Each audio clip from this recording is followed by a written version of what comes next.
안녕하세요. 한주입니다. 오늘은 제가 한 달 동안 읽었던 책 중에서 좋았던 7권을 선정해서 소개해드리는 월간 책 리뷰 영상입니다. 사실 이 루틴대로라면 한 달에 한 번씩 업로드가 됐었어야 하는데 7월 월간 책 리뷰가 너무 늦어지는 바람에 부득이하게 이번 영상만 7, 8월을 같이 묶어서 진행을 했고요. 대신에 후보군이 많은 상태에서 7권을 고르다 보니까 따로 한 주픽 도서를 뽑지 않아도 될 정도로 굉장히 만족스럽고 다양한 책을 소개해 드릴 수 있을 것 같습니다. 그럼 한 주의 책 이야기 시작해 보도록 하겠습니다. 월간 책 리뷰 7, 8월 편 첫 번째로 소개해 드릴 책은 브레네 브라운의 수치심 권하는 사회입니다. 세상은 지금도 굉장히 빠르게 변화하고 있고 또 예전에 비해서 우리가 어떤 선택을 할 때도 100% 확신을 가지고 할 수 있는 상황이 없잖아요. 이런 사회가 되면 될수록 불안이라는 것이 현대인에게는 뗄래야 뗄 수 없는 단어가 된 것 같은데요. 이런 불안이 중요해지는 사회가 되면서 자연스럽게 따라왔던 개념이 바로 자존감이었던 것 같아요. 그래서 자존감 높이는 방법에 대한 책도 많이 출간됐었고, 또 지금도 베스트셀러를 보면 이런 자존감을 높여줄 수 있는 좀 따뜻하고 감성적인 에세이들이 많이 포진되어 있는 걸 볼 수 있는데요. 저 또한 불안이라는 키워드에 대해서 굉장히 관심이 많고, 또 저조차도 불안 지수가 높은 사람이라고 생각돼서 한때는 자존감에 대한 고민을 한 적이 있었어요. 그런데 아무리 생각을 해봐도 제가 느끼는 불안의 양에 비해서 제가 그렇게까지 자존감이 낮은 것 같지 않은 거예요. 또 책에서 나오는 그 자존감 낮은 사람들의 특징을 보더라도 크게 공감이 안 됐었거든요. 그러다가 우연치 않게 이 책을 읽게 됐는데 공감할 부분이 굉장히 많았어서 여러분들에게 꼭 소개를 해드리고 싶었습니다. 이 책에서는 불안의 원인을 수치심이라고 얘기하고 있는데요. 수치심이라는 단어를 들었을 때 굉장히 굴욕적이고 창피하고 다수한테 놀림받는 그런 상황들이 생각나잖아요. 이 책에서의 수치심은 나의 결함으로 인해서 다른 사람들한테 소속될 수 없을 것 같은 느낌이라고 얘기하고 있는데요. 이 부분에서 자존감과 조금 비교를 해보자면 자존감은 나의 상황이나 한계에 대해서 어떻게 생각하느냐에 따라서 달라지지만 이 수치심은 슬픔, 기쁨처럼 어떠한 감정의 부분이기 때문에 내가 100% 컨트롤할 수가 없다는 거예요. 그리고 또 자존감은 어떤 개인적인 부분의 영역이라면 이 수치심은 타인과의 관계 속에서 나오는 감정이기 때문에 사회적인 영역까지 포함을 해서 내가 이 수치심을 해결하려고 하기보다는 빠르게 회복할 수 있는 능력이 필요하다는 점인데요. 그래서 이 책에서는 초반부에서는 우리가 왜 수치심을 느끼는지에 대해서 얘기를 해주고 중반부에서 이 수치심을 빠르게 회복할 수 있는 수치심 회복 탄력성에 대해서 얘기하고 있고요. 마지막에는 우리 사회 구조 자체가 지금 수치심을 많이 느낄 수밖에 없는 구조로 되어 있기 때문에 지금 이 사회를 어떤 식으로 어떤 태도로 살아가야 되는지에 대해서 조언을 해주면서 마무리를 하고 있습니다. 제가 이 책에서 흥미로웠던 부분은 수치심의 원인이 내가 설정한 기대 때문이라는 건데요. 나에 대한 기대감이 적절한 수준이면 당연히 삶의 원동력이 될 수 있겠지만 그 기대감이 너무 비현실적이거나 너무 완벽주의 성향을 띠고 있으면 당연히 그 기대를 충족시키지 못할 것이고 그렇기 때문에 수치심이 발생하면서 불안이 생겨날 수밖에 없다는 거예요. 그래서 이 책에서는 이런 비현실적인 기대를 원치 않은 정체성이라고 표현하고 있고요. 이 원치 않은 정체성이 설정되는 이유에는 가장 큰 영향은 1차 양육자의 양육 태도, 그 다음에 어떤 사회적인 영향이라던가 아니면 미디어의 영향을 원인으로 얘기하고 있습니다. 그리고 또 이 책에서 흥미로웠던 부분이 수치심을 빠르게 회복하는 능력, 그러니까 수치심 회복 탄력성을 키우기 위해서는 나의 기대를 비판적인 시각으로 인식하고 이 기대나 이 나의 힘듦에 대해서 타인과 공감을 이룸으로써 이 회복 탄력성을 키울 수 있다는 점이었는데요. 사실 예전에 저는 슬픔을 나누면 슬픔이 2배가 된다는 주의였어요. 그래서 굳이 나의 이런 부정적인 감정을 남한테 전달하는 게 싫어서 힘든 일이 있어도 좀 혼자 참는 스타일이었거든요. 그래서 친구들도 섭섭해하는 경우도 있었는데 요즘 들어서는 제 믿을 만한 사람들한테 조금 풀어가면서 지내고 있는데 이 고민을 완벽하게 해결해 줄 수는 없지만 이 고민을 해결할 수 있는 힘을 얻는 데는 분명한 효과가 있었다라는 생각이 들었습니다. 그리고 또 제가 앞서서 생각했었던 그런 부정적인 감정이 남한텐 피해가 되면 어떡하지라는 그런 걱정이 이 책에서도 등장하는데요.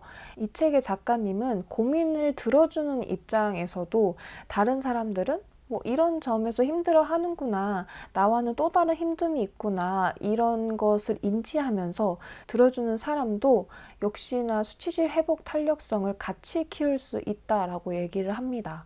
그래서 조금은 맘 편히 고민을 얘기해도 되겠구나라는 생각을 했습니다.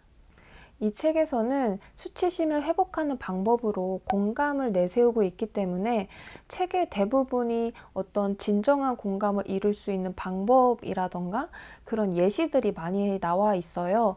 그래서 어떤 공감에 대해서 조금 더 알고 싶으신 분, 아니면 내 얘기를 터놓는 게 어려우신 분, 아니면 좀 불안에 대해서 새로운 시각으로 써 내려간 책을 읽고 싶으시면 요 수치심 권하는 사회를 추천드리겠습니다.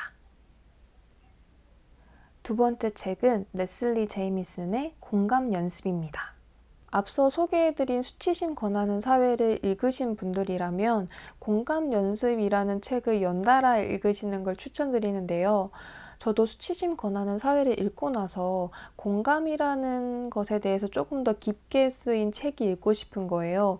그래서 어떤 책이 있을까 생각해 보다가 이 공감 연습이 좋았었던 기억이 있어서 이번에 다시 읽게 됐는데 다시 읽어도 너무나도 좋았던 에세이였습니다.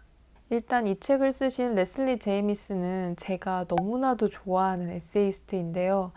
언젠가 한 번쯤은 꼭 소개를 해드려야지 싶었는데 이번 영상에 이 책을 담게 돼서 지금 너무 기쁩니다. 어떻게 보면 에세이 시장이 굉장히 커졌기 때문에 자기만의 색깔을 갖고 있는 작가님을 찾기가 어려운데 그 중에서도 단연 독보적인 자기의 색채를 가지고 있는 작가님이시고요. 또 에세이라는 것 자체가 작가의 생각을 많이 담는 글이기 때문에 좀 감정적으로 빠지는 경향의 글들이 많이 있어요. 그런데 이 레슬리 제이미슨 작가님은 비평 칼럼을 많이 써오셨던 분이라서 그런지 어떤 객관적인 상황 묘사와 그 상황 속에서 자신이 얘기하고 싶은 메시지를 굉장히 센스 있게 녹여내시는 분이기 때문에 제가 너무나도 좋아하는 에세이스트입니다. 그래서 여러분들도 조금 퀄리티 좋은 에세이를 읽고 싶다라는 생각이 드시면 이 레슬리 제이미슨 한번 읽어보시는 걸 추천드립니다. 이 작가님이 자신만의 개성을 갖게 된 이유 중에 하나는 아마 다양한 경험이 아닐까 싶은데요. 작가님의 이력을 간단하게 소개를 해드리면 하버드 대학교에서 영문학을, 아이오와 작가 워크숍에서 글쓰기를 공부했고 예일 대학교에서 박사 학위를 받았다. 제빵사, 임시사무직, 여관관리직, 학교 교사, 의료 배우 등으로 일했다. 최근에는 컬럼비아 대학교 예술대학에서 논픽션 글쓰기를 가르치고 있다. 이렇게 다양한 경험을 하셨던 분이라서 그런지 이 책에서도 굉장히 독특한 소재들이 많이 나오는데요.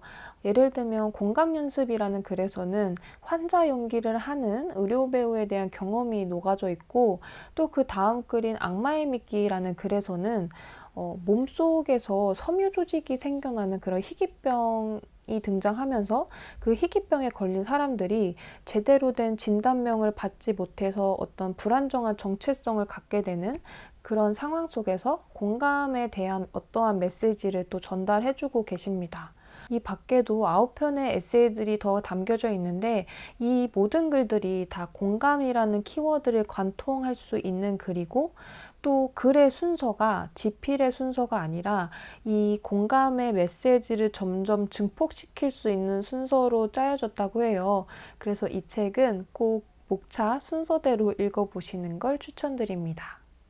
이번 영상에서는 이 책의 타이틀이기도 하면서 작가님이 생각하는 공감에 대한 정의가 가장 명확하게 나와 있는 공감 연습이라는 글을 소개해 볼까 하는데요.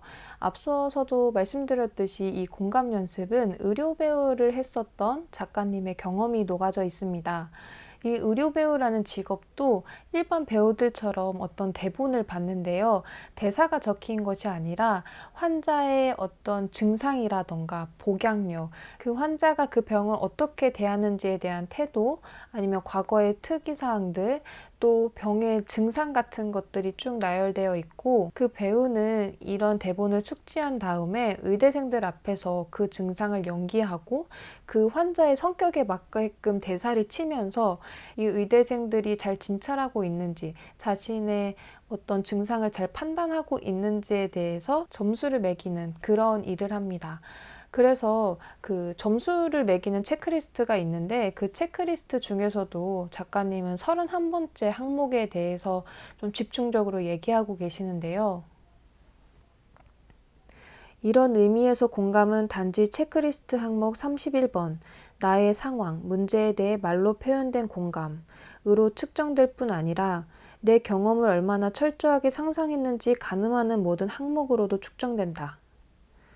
공감은 그저 정말 힘드시겠어요 하는 말에 꼬박꼬박 해주는 것이 아니다. 그것은 고난을 빗속으로 끌어와 눈에 보이게 만드는 방법을 알아내는 것이다. 공감은 그저 귀를 기울이는 것이 아니라 귀 기울여 드려야 할 답을 하게끔 질문하는 것이다. 공감에는 상상력이 많이 필요하지만 그만큼 질문도 많이 필요하다. 공감하려면 당신이 아무것도 모른다는 것을 알아야 한다. 공감은 자기 시야 너머로 끝없이 뻗어간 맥락의 지평선을 인정한다는 뜻이다. 여기서도 진정한 공감을 하기 위해서는 아무것도 모른다는 것을 인정해야 된다라고 얘기하고 있잖아요. 수치심 권하는 사회에서도 진정한 공감을 이루기 위해서는 나의 의견을 내세우지 않고 또 어떤 나의 지레짐작을 투영시키지 않고 있는 그대로를 받아들이는 것을 중요하게 얘기하고 있어요. 그래서 우리가 어떤 고민을 들어줄 때나 이런 공감을 위해서는 그 사람의 고민에 대한 배경 지식이나 이해가 필요할 것 같지만 그것보다는 아무것도 모른다는 것을 인정하고 그 사람의 이야기를 있는 그대로 들어주고 또 그 사람이 차근차근 자기 이야기를 풀어갈 수 있도록 관심 있는 질문을 해주는 게 그것이 우선이 아닐까라는 생각이 들었습니다. 그리고 두 번째 대본에서는 환자명이 레슬리 제이미슨이라고 쓰여져 있어요. 그러니까 이제 작가님의 이야기가 시작된다는 건데요. 그렇게 길지 않은 그림에도 불구하고 공감에 대해서 다양한 모습을 녹여내고 있기 때문에 정말 밑줄을 많이 그어가면서 읽었던 책이기도 하고요. 이 책은 제가 너무너무 개인적으로 너무너무 추천드리는 책입니다. 레슬리 제이미슨의 공감 연습이었습니다. 다음 책은 정혜운 작가님의 침대와 책입니다. 정혜운 작가님은 제가 이전 영상에서도 너무 좋아하는 작가님이라고 얘기를 많이 했었는데요. 오늘은 작가님의 독서 에세이인 침대와 책을 가지고 왔습니다. 일단 제목 자체가 너무 좋지 않나요? 침대와 책이라뇨. 이 표지를 보더라도 다타미식 침대 주변에 책이 막 쌓여져 있는 그런 그림이거든요. 제가 이런 감성을 너무 좋아하기도 하고 또 제 침대 헤드도 지금 제가 읽다만 책들로 점령되어 있는 상태인데요. 이런 감성과 더불어서 작가님이 서문에 이런 글을 쓰셨습니다. 마지막 졸음이 쏟아지는 순간 손을 뻗어 아무거나 잡히는 대로 책을 읽는 버릇이 있다. 그 나무 프레임을 채우려고 새가 모이를 집어 나르듯 많은 책을 사날랐다. 그러므로 내 침대는 내 둥지였던 셈이고 밤마다 나는 나 스스로 나 자신을 키우는 어미새 역할을 했던 것이다.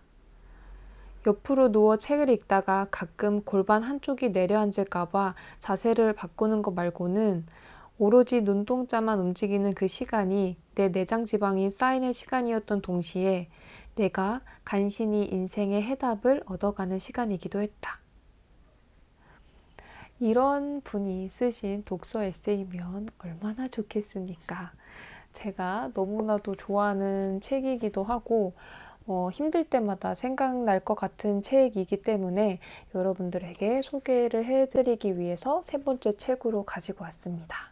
이 책은 어떤 상황이나 감정에 대해서 작가님이 그 당시에 떠올랐던 책에 대한 이야기로 구성되어져 있는데요. 목차를 보시면 꽃 같은 그대가 울고 있을 때, 우울한 다음날 술 한잔 딱 걸치고 돌아오는 길, 사랑이 끝나버린 걸 아는 순간, 오늘은 내 꼴이 추레하고 처량하구나, 밉고 싫고 감정은 파도치고 삶은 휘청대는 날, 이렇게 약간은 어두운 느낌의 주제들을 담고 있는데 이게 우리가 가장 많이 고민하고 우울해지고 불안해지는 침대라는 소재랑 딱 엮이면서 그 부분이 저한테 더 와닿았던 것 같고요. 또 이런 주제를 담고 있는 에세이들을 보면 감성적인 문장들이 그득그득해서 처음에는 되게 위로가 되면서도 점점 읽으면 읽을수록 뭔가 딴 세상 이야기를 하는 느낌이 들 때가 있잖아요. 그런데 이 책은 작가님의 굉장히 솔직한 이야기들이 담겨져 있고 또 나와 감성이 비슷한 사람이 그 당시에 떠올랐던 좋았던 책 구절이 소개되어 있기 때문에 저에게는 조금 더 깊이 있는 위로가 되는 책이었습니다. 그래서 이 인덱스 보이시죠? 굉장히 많은 부분을 밑줄 긋고 한 번 읽고 두 번 읽고 세 번 읽었던 문장들이 많았던 책이었습니다. 또 정혜윤 작가님이 워낙 다독가이시기도 하고 어떤 철학적인 센스도 남다르신 분이라서 글 하나하나가 굉장히 좋았고 소중했는데요. 여러분들에게도 소개를 해드려야 되니까 이 책의 매력을 제일 잘 보여줄 수 있는 그런 구절을 찾고 싶었는데 딱 하나만 고르지 못할 것 같아서 그냥 읽기 좋은 길이의 구절을 가지고 왔습니다. 이 구절은 오늘은 내 꼴이 추레하고 처량하구나. 부제, 쥐도 새도 모르게 감성적이고 우울한 슬픈 모드로 전환하고자 읽은 책. 인 글에 담겨져 있는 글입니다. 우리가 공감에 맞지 않는 나머지 읽는 순간 저마다 애수의 눈물로 글썽일 수도 있는 안톤 슈나크의 우리를 슬프게 하는 것들의 모든 요소는 우리를 행복하게 하는 것들로 바뀔 수도 있는 셈인데 그 조건은 단 하나, 모든 것이 기적적으로 하나로 동화되기만 한다면. 성탄절날 모두 잠든 바닷가를 홀로 걸으며 외롭거나 비참하다고 생각하는 대신 진정한 행복이 이런 거구나 하고 느끼게 하는 힘이란 돌려 말하면 객관적으로 초라한 날, 주관적으로는 감성적이고 우아한 사람으로 보이게 하는 힘과도 같은 것이니 그 순간의 힌트는 다시 한번 강조하지만 만물이 기적적으로 조화를 이루게 하는 것, 내 관심이 내 몸을 떠나 내 슬픔이 남의 슬픔과 조화를 이루는 것, 그리하여 인간의 긍지와 환희를 느끼는 순간이 오게 되나니 그것은 바로 외부적으로는 참패했으면서도 속으로는 정복자가 되었다고 생각하는 순간인 것이다. 남들이 뭐라 하든 자유롭다는 의미다. 이렇게 남다른 다크한 스피릿을 가진 언니의 색다른 격려가 필요하신 분들이라면 이 침대와 책 너무너무 추천드립니다. 특히 저와 감성이 비슷하신 분들이라면 아마 이 책을 읽고 통장이 텅장이 되는 경험을 하실 거예요. 다음 책은 송승헌 작가님의 직업전선입니다. 이 책은 제가 요 근래에 읽었던 책 중에서 가장 신박한 책이다 라고 소개할 수 있을 것 같은데요. 일단 어느 부연 설명 붙이지 않고 이 책의 서문부터 들려드리도록 하겠습니다. 직업 전선은 과거, 현재, 미래를 막론하고 노동 현장에서 꿈꾸듯이 일하고 있는 이상한 사람들이 쓴 수기 모음입니다. 시인의 성정을 타고났을 때 시인이 되지 못한 아는 사람들이 있습니다. 가정 환경 때문에, 진로 결정을 하다 보니, 공부에 취미가 없어서, 물론 시인들도 공부는 안 한답니다만, 시인이 하찮아 보여서, 등단을 시켜주지 않아서, 개 같은 등단제도, 그냥 사는 대로 살다 보니까 등등 사유는 다양합니다. 시인의 성정을 타고났을 때 시인이 되지 못한 이들은 어떻게 해야 합니까? 시인이 아닌 다른 사람이 되어야 합니다. 안타깝게도 사실을 말하자면 대부분의 시인 또한 시인 아닌 다른 사람이 되어야 합니다. 돈이란 그렇게 차가운 것입니다. 직업 전선에는 그런 이들이 현장에서 어떻게 살아가고 있는지 소상히 기록되어 있습니다. 이곳엔 그들의 전문 지식과 애로사항과 희노애락과 꿈과 상징과 물거품이 담겨 있습니다. 시인의 성정은 가지고 있대 시인이 되지 못한 사람들의 이야기라는 문장을 보자마자 나 이 책 좋아하겠구나 싶었는데요. 서문에서는 이 책이 여러 사람들이 쓴 수기 모음이라고 되어 있지만 사실 이 책은 작가님의 허구적인 상상이 담긴 글입니다.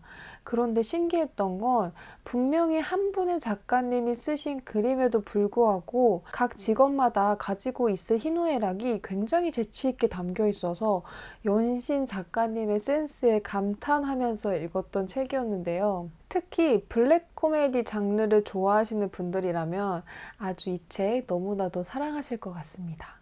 저도 첫 글을 읽고 나서 와, 이 책 너무 좋은데? 하면서 인덱스를 붙였다가 두 번째 글을 읽고 더 좋은데? 하고 또 인덱스를 붙였다가 세 번째 글을 읽고 나서는 인덱스 붙이는 거를 포기했던 책이었는데요. 이 책의 저자인 송승헌 작가님은 저는 초면인 작가님이라서 오랜만에 굉장히 새로운 충격을 주는 작가님을 만나서 바로 검색을 해보니까 철과 오크와 사랑과 교육이라는 시집을 내셨더라고요. 그래서 그 시집도 이미 제 장바구니에 담겨져 있습니다. 이 책의 구성은 굉장히 단순합니다. 여러 직업에 대한 짧은 글들이 쭉 나열되어 있는 형태인데 조금 특이했던 건 소설가나 어부처럼 실제로 있는 직업도 있고 가마꾼이나 야쿠자처럼 과거에는 있었지만 없어진 직업도 포함하고 있고 또 악몽 수집가나 비밀 관리인처럼 상상 속에만 있을 법한 그런 실제로는 없는 직업도 포함되어져 있습니다. 그런데 여기서 중요한 점은 여러 가지 글들이 어떤 획일적인 구조로 쓰여져 있는 게 아니라 각 직업의 특징에 맞게끔 여러 가지 형태로 쓰여져 있다는 점인데요. 예를 들면 어떤 직업과 관련된 유명한 작품이 있으면 그 작품을 오마주하는 느낌으로 풀어낸 책도 있고 그 직업을 가지고 있는 사람들이 쓸만한 말투로 쓰여진 글도 있고 그러니까 정말 그 작가가 글로써 할 수 있는 모든 끼부림을 다 한 책이다라고 보시면 될 것 같아요.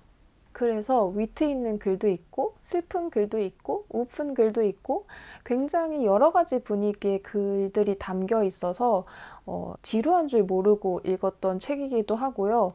그래서 책 소개가 더 까다로웠던 게 어떤 걸 소개를 해드려야지 여러분이 영업당하실 수 있을까 많은 고민을 했었던 책이었습니다. 굉장히 많은 직업들이 소개가 되어 있는데 우리가 이제 책을 좋아하는 사람들이니까 책과 관련된 직업을 하나 꼽아서 얘기를 해보자면 이 글은 교정자에 대한 글입니다. 우리 이제 책 나오기 전에 교정 봐주시는 분들 있잖아요. 그분들에 대한 이야기인데요. 교정자, 모든 것이 너무 많다. 모든 것은 너무 많고 모든 것은 불완전하며 모든 것에 대한 설명은 불충분하다. 불완전한 것들을 더 완전한 것들로 만들려는 노력은 시기와 불확실성이라는 제약하에 언제나 부차적인 것으로 치부된다. 그래서 결국 내가 붙들고 있는 것은 제약이 고려되지 않는 가장 불필요한 것들 뿐이다. 사람들이 필요로 하지 않는 것들을 손보는 사람, 사람들의 필요와는 상관없이 스스로가 필요한 사람이라고 생각하지만 사실은 정말 그러한지 스스로 되묻지 않을 수 없는 창란에 빠져버리고 마는 사람. 보통 사람들이 별반 신경 쓰지 않는 정서법 하나하나에 연연하고 위법사항을 보면 거슬리고 화가 나 견디기 어려운 사람.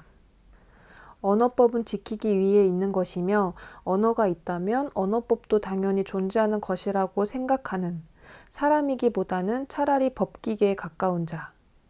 마감하기 위해 원고를 쓰는 자들의 원고를 마감하기 위해 쓰는 자의 마감을 기다리는 자.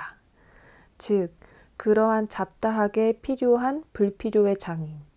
그것이 나라는 사람이다. 이 글에서의 나는 자신의 직업을 굉장히 극현실적으로 바라보고 있는 이런 시점도 굉장히 좋았고, 그 뒤편으로 넘어가면 그럼에도 시체로서 나는 할 말을 하오니 당신이 책을 구입하기를 바란다. 이는 나의 사후를 연장시키는 길이니 개인적인 요청이기도 하다. 그러나 그것은 무엇보다도 당신의 주변을 여러 소세계들로 가득 채우는 일이며 결국 세계를 좀 더 나은 공간으로 만드는 일이다. 그것이 내가 시원찮은 벌이를 하면서도 온갖 글들을 교정하는 이유다. 하찮아 보이는 나의 교정이 세계의 교정으로 이어진다는 믿음을 나는 버리지 않고 있다. 어리석어 보여도 어쩔 수 없다. 이러한 믿음이 없다면 나는 진즉에 자살했을 것이다. 이제 세계는 더는 혁명을 통해 변화할 수 없다. 오직 교정될 뿐이다. 말하자면 이것이 나의 철학이며 내 노동의 이유다. 너무 멋있는 글 아닙니까? 이게 이 출판 업계를 어떻게 보면 대변할 수도 있는 글일 수도 있을 것 같아요. 그래서 이렇게 약간은 무게감 있는 글들도 있고 또 정말 가볍게 통통 튀는 글도 있고 정말 너무 매력 있는 책이다라고 소개를 해드리고 싶었습니다. 그리고 마지막 쪽 가면은 이제 저자라는 글로 마무리가 되는데 저자의 말을 이 글로 대신하고 있는 거예요. 그 부분도 굉장히 센스 있다라고 생각을 했는데 더 감동 먹었던 건 맨 마지막에 뭐 감사합니다. 지금까지 뭐 읽어주셔서 감사합니다. 이렇게 끝낼 수도 있는 부분을 그럼 저는 이만 일하러 가보겠습니다. 라고 마무리를 하고 있어요. 그러니까 끝까지 이 장난기를 계속 가져가겠다는 말이잖아요. 요런 아주 디테일함까지 가지고 가는 책이기 때문에 요즘에 정말 재미있는데 또 메시지도 있는 책을 읽고 싶다 하시는 분들한테 너무나도 추천드리는 책입니다.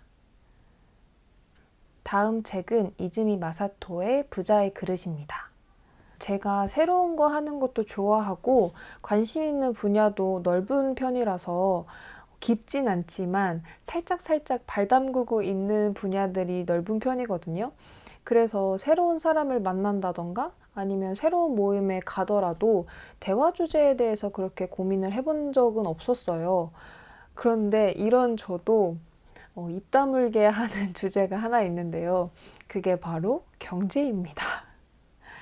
그냥 모든 사람들이 기본적으로 하는 그런 것만 하고 살면 되지 않을까 싶었는데 요즘에는 그 기본이 아닌 시대가 됐잖아요.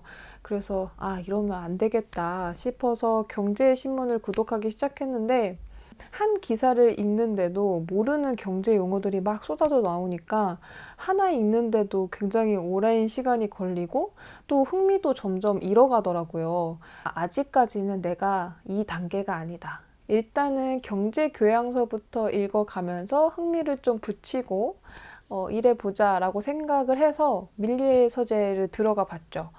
그래서 밀리의 서재에서 보니까 이 부자의 그릇이 제일 상단에 있더라고요. 그래서 읽게 됐는데 저처럼 경제 입문을 하시는 분들에게 너무 적당한 책일 것 같아서 이번 기회에 소개를 해드리고자 가지고 왔습니다. 이 책을 경제 입문자분들에게 추천드리는 첫 번째 이유는 바로 돈의 본질에 대해서 이야기하고 있기 때문인데요. 경제 교양서도 굉장히 많은 종류가 있잖아요. 예를 들면 돈을 불리는 시각을 제공해 준다던가 아니면 경제 흐름을 읽는 통찰력을 준다던가 그 중에서도 이 책은 돈의 기본 개념을 확실하게 잡아주는 책이라고 생각이 들었습니다. 뭐 돈이든 어떤 분야든 간에 기본 베이직이 제대로 돼 있어야지 그 위에 응용도 가능한 거잖아요. 그래서 이런 기본 개념을 잘 잡아줄 수 있는 책이기 때문에 입문자분들에게 적절한 책이라는 생각이 들었고요. 두 번째로는 소설 형식으로 쓰여져 있다는 겁니다. 이게 왜 입문자분들한테 추천드리는 이유냐면 지금 제 또래인데도 경제 입문을 하시는 분들이라면 약간 이런 생각을 많이 하셨을 거예요. 나는 돈에 휘둘리는 삶을 살지 않겠어. 내가 열심히 살다 보면 돈은 부수적으로 따라오겠지라는 생각을 하신 분들이 많을 것 같아요. 그래서 이런 분들은 너무 돈돈돈돈 거리는 그런 느낌의 문장들이 많은 책들은 거부감이 드실 수도 있어요. 그런데 이 책은 작가님이 하고 싶은 메시지를 간접적으로 어떤 인물의 대사를 통해서 얘기하고 있기 때문에 부담스럽지 않게 돈에 대한 경제관념을 익힐 수 있는 책이었습니다. 이 소설에는 한 남자와 노인이 등장하는데요. 이 남자는 과거에는 평범하게 은행원으로 살고 있다가 사업을 시작하게 되면서 굉장히 잘 되다가 결국에는 사업이 망하게 되면서 3억 원이라는 빚을 지게 되는데요. 이 남자 노인이 공원에서 만나게 되면서 이 남자는 노인에게 자신이 어떻게 빚을 지게 됐고 어떤 생각으로 돈을 굴려왔고 이런 얘기들을 하게 되고 노인은 그 이야기를 들으면서 충고를 하는 그런 구조로 되어 있습니다. 그래서 예상하셨다시피 이 노인의 충고 속에서 작가가 얘기하고 싶은 돈의 개념과 우리가 돈을 어떻게 다뤄야 되는지에 대한 태도를 알 수 있는 그런 책입니다. 특히 이 책에서 저를 띵하게 만든 부분 중에 하나가 여러분은 부자가 생각하는 돈에 대한 리스크가 뭐라고 생각하시나요? 저는 당연히 돈을 잃는 것이라고 생각을 했었는데 부자들이 생각하는 돈에 관한 리스크는 돈이 늘지 않는 것이라고 합니다. 그래서 많은 자기계발서나 경제교양서에서 부자들이 도전이나 시도를 강하게 주장하는 이유가 뭐 배틀을 휘두르지 않으면 그 돈을 늘릴 확률조차 없는 것이기 때문에 그래서 도전과 시도를 강하게 주장한다는 점인데요. 또 이 책에서 인상 깊었던 점은 당연한 얘기이기도 하지만 돈은 결국 신용을 따라간다는 건데요. 당연히 신용등급에 대한 이야기이기도 하지만 그렇지 않더라도 돈은 다른 사람한테서 나에게 흘러들어오는 것이기 때문에 개인적인 관계나 아니면 사회적인 모습에서도 신용을 갖춰야지만 돈이 나에게 흘러들어올 수 있다라는 겁니다. 그래서 이 부분에서 반성을 하고 나태해지면 안 되겠다. 다시 한번 마음을 다잡았던 부분이기도 했습니다. 결론적으로 이 책은 돈의 중요성에 대해서도 이야기하고 있지만 우리가 돈에 휩쓸리지 않고 어떻게 살아갈 수 있는지에 대해서 얘기를 해주고 있어요. 그래서 우리가 당연하게 느꼈던 부분을 한 번 더 점검할 수 있는 책이기도 했고 또 분량 자체도 길지 않아서 가벼운 마음으로 읽어보시기 좋은 책일 것 같습니다. 다음 책은 박상영 작가님의 믿음에 대하여입니다. 이 박상영 작가님은 부커상 인터내셔널 부분 후보에 오르시면서 올해 굉장히 핫한 작가님 중에 한 분이시죠. 이전에도 어떤 미디어 매체에 많이 출연을 하셨어서 저도 얼굴과 이름 정도는 알고 있는 작가님이었는데 이번에 부커상 후보도 오르시기도 해서 이분의 작품을 한번 읽어봐야지 싶어서 작품 리스트를 쭉 보다 보니까 이 믿음에 대하여가 30대들이 공감하기 좋을 작품일 것 같아서 이 책을 읽게 됐습니다. 작가님이 이전에 쓰신 1차원의 되고 싶어와 그 다음에 부커상 후보로 올랐던 대도시의 사랑법 그리고 이번에 믿음에 대하여까지 해서 사랑 3부작으로 묶어서 많이들 같이 보시더라고요. 근데 저는 이 전작 두 편을 보지 못한 상태에서 믿음에 대하여를 읽었는데도 불구하고 굉장히 재미도 있었고 또 충분히 많은 메시지를 담고 있는 책이라고 생각을 해서 이번에 소개를 해드리게 됐습니다. 이 책에는 총 4편의 이야기가 담겨져 있는데요. 완전히 다른 내용으로 구성되어 있는 건 아니고요. 등장인물과 배경은 똑같이 가져가면서 주인공의 시점만 바뀌어서 이야기가 진행됩니다. 그래서 동일한 사건에 대해서도 각자의 상황에 따라서 어떻게 다르게 볼 수 있는지를 보는 그런 재미도 있었고요. 여러 인물을 통한 여러 가지 메시지들을 담고 있는 점도 굉장히 좋았습니다. 이 작품을 읽고 느낀 점은 작가님이 글을 참 쉽게 쓰신다라는 생각이 들었는데요. 글을 대충대충 쓰신다는 의미가 아니라 이 작품은 분명 이 시국에 굉장히 중요하고 무거운 주제들을 담고 있음에도 불구하고 그 주제에 눌려서 소설이 어려워지는 게 아니라 너무 쉽고 자연스럽게 풀어가고 있다는 거예요. 그러니까 예를 들면 노래 중에서도 들었을 때는 쉬웠는데 막상 노래방 가서 부르기 어려운 노래 있잖아요. 그런 것처럼 읽을 때에는 술술 읽혀가지만 그 속에는 분명히 여러 가지 사회 이슈를 담고 있기 때문에 다 읽고 나서는 할 말이 많아지는 그런 책이기도 했습니다. 이 책에서는 4명의 주요 인물이 나오는데요. 첫 번째로는 한 방송국의 굉장한 루키 앵커인 김남준, 그리고 그의 파트너인 고찬호, 그 고찬호의 회사 동료인 유한영, 그리고 이 작가를 운영하는 그의 파트너인 임철우, 요 4명이 이야기를 이끌어가고 있는데요. 첫 번째 이야기인 요즘 애들에서는 제목에서도 느끼셨겠지만 요즘의 직장 생활과 꼰대 문화에 대해서 이야기하고 있습니다. 이 이야기는 남준의 사회초년생 이야기부터 시작이 되는데요. 남준이 사회초년생 때 선배들한테 당했던 그런 무자비함을 고발하면서도 이제 시간이 흐른 뒤에 자기가 그 위치에 서게 되면서 그 사람들을 조금씩 이해하게 되는 그런 이야기입니다. 두 번째 이야기인 보름 이후의 사랑에서는 한 게이 커플의 위기를 다루면서 성소수자들이 느꼈던 차별에 대한 이야기를 하고 있는데요.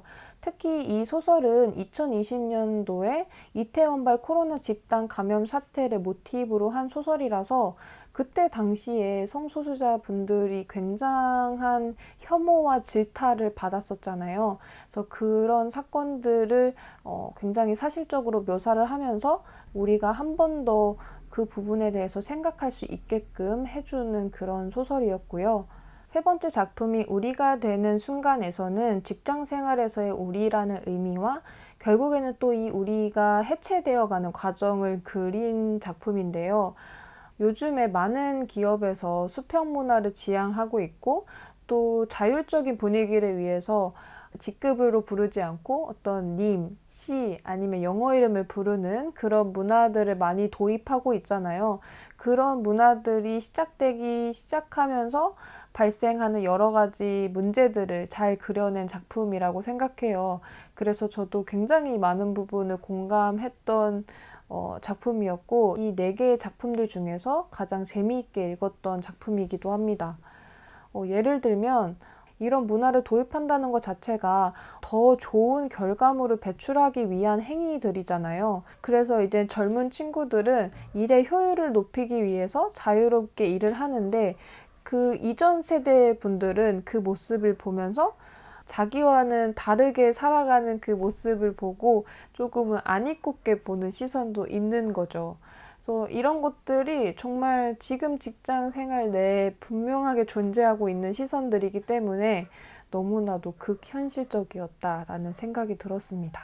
마지막으로 믿음에 대하여라고 하는 작품에서는 코로나의 영향을 가장 세게 받기도 했었던 이태원 소상공인 분들에 대한 이야기와 또 많은 질타를 받았던 종교 집단을 소재로 하고 있는데요. 그 특정 종교 집단을 소재로 하는 게 아니라 그때 당시에는 모든 종교 집단들이 다 질타를 받는 시기이기도 했었고 그래서 그런 문제들을 다루고 있기도 하고 이때 당시에 여러 사람들의 믿음이 각각 어떻게 설정되었는지 그리고 그 믿음이 얼만큼 약한 것이고 하찮은 것일 수도 있는지에 대한 이야기를 다루고 있습니다. 그래서 마지막 작품인 만큼 가장 임팩트가 컸던 작품이었던 것 같습니다. 제가 굉장히 간단하게 소개를 했음에도 불구하고 그 안에 많은 사회적인 이슈를 얘기했을 거예요. 그때 당시에는 굉장히 뜨거웠던 주제들이었지만 지금은 많이 잊혀졌다고 생각이 들거든요. 그래서 이 소설을 통해서 그때 당시의 문제도 한번 다시 복기해보고 또 그 문제에 대해서 많은 이야기를 나눌 수 있는 책이라고 생각했습니다. 독서 모임을 통해서 얘기를 나눠보기도 좋은 책일 것 같고요. 왜 부커상 후보로 오르셨는지도 알 수 있었던 그런 작품이었습니다. 박상영 작가님의 믿음에 대하여였습니다. 이번 월간 책 리뷰 마지막 책은 배수아 작가님의 훌입니다. 제가 웃고 있는 이유는 이 책을 잘 설명할 자신이 없어서인데요. 배수아 작가님을 아시는 분들이라면 많이 공감하실 것 같습니다. 일단 배수아 작가님의 소설들은 우리가 기본적으로 소설을 설명할 때 쓰는 인물, 사건, 배경으로는 그 매력을 절대 설명할 수 없는 작품들이 대부분이고요. 표면적인 줄거리가 있기는 하지만 그 줄거리가 중요한 게 아니라 대부분의 작품이 이 앞문장에서 뒷문장으로의 흐름은 굉장히 매끄럽지만 전체적으로 보면 어떠한 규칙성 없이 의식의 흐름대로 쓰여져 있는 그런 작품들이 많아요. 그래서 이 배수아 작가님의 작품들은 어떤 인과관계를 생각하기보다는 한 문장 한 문장을 감각하면서 느껴가면서 읽으시는 걸 추천드립니다. 작년인가 재작년에 문학동네에서 배수아 작가님 컬렉션이 나왔어서 저도 다 소장하고 있는데요. 그 중에서도 이 훌이라는 책은 배수아 작가님의 단편 소설을 묶어놓은 책입니다. 특히 이 훌에 들어가 있는 작품들은 작가님의 작품들 중에서 가장 파격적이다라는 평가를 많이 받은 작품들이기 때문에 이 훌 자체가 굉장히 난이도 있기로 유명한 책이에요. 그래서 읽어보시고서 너무 어렵다 싶으신 분들은 나만 어려운 게 아니거든요.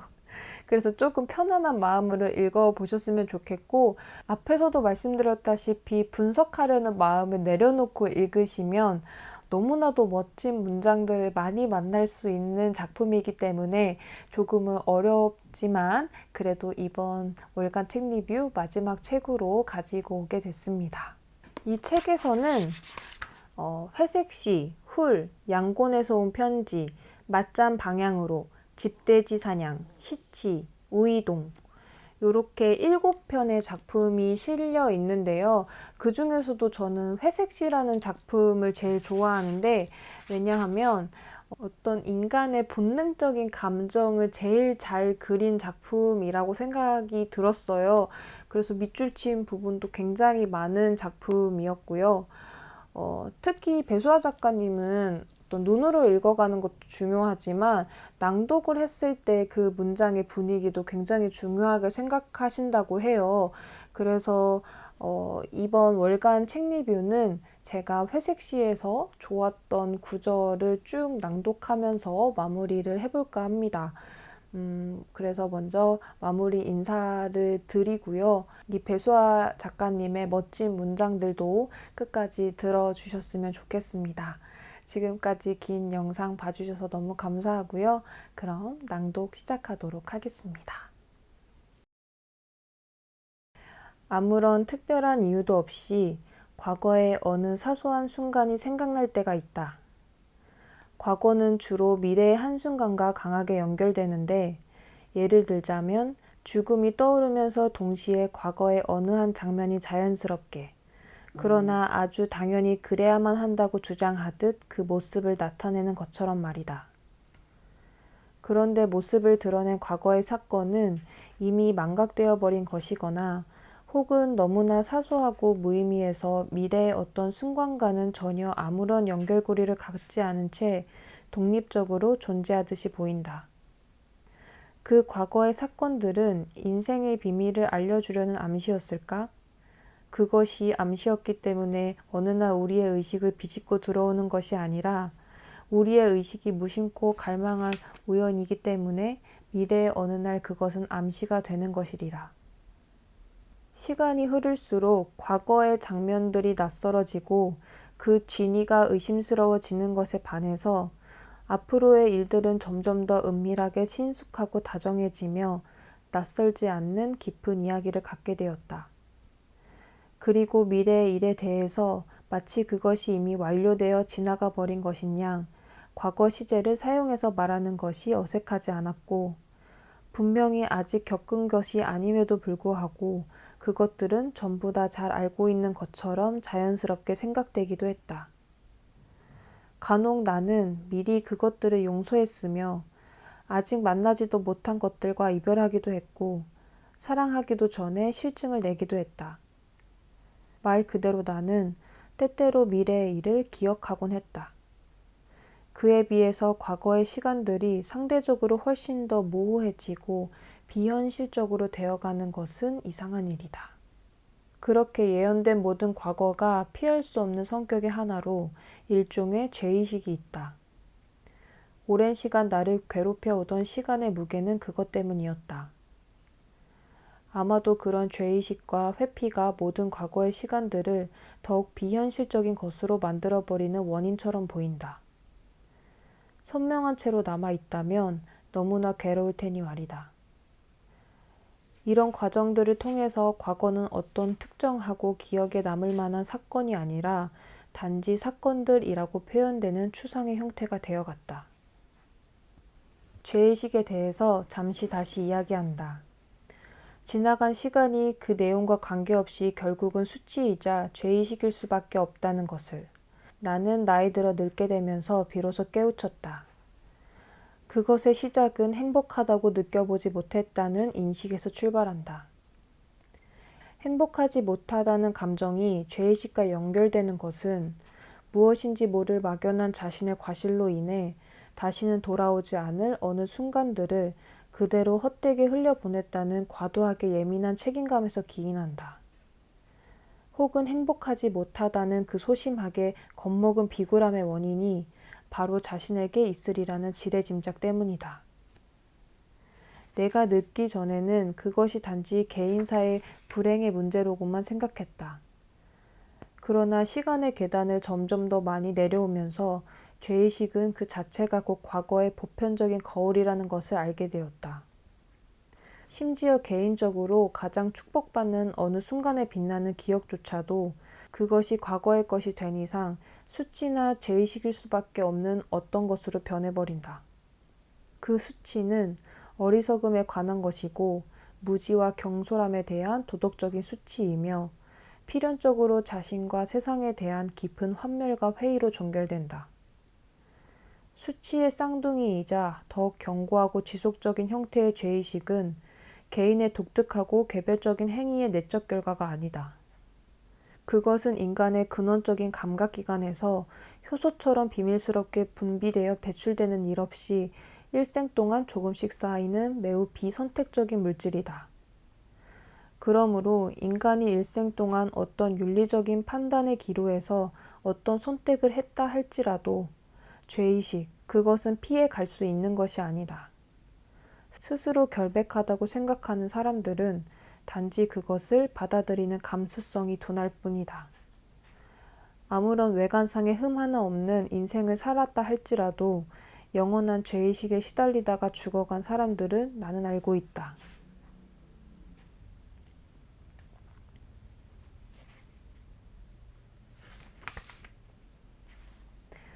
죄의식이란 이렇게 철저히 이기적이고 개인적인 자아를 위해서 발생하며 그 자체는 숭고한 이상이나 도덕적 결박과 아무런 관련이 없고 그래서 휴머니즘이나 종교적인 헌신과도 무관하고 타인과의 접촉을 통해서 단지 사정없이 증폭될 수 있을 뿐이다.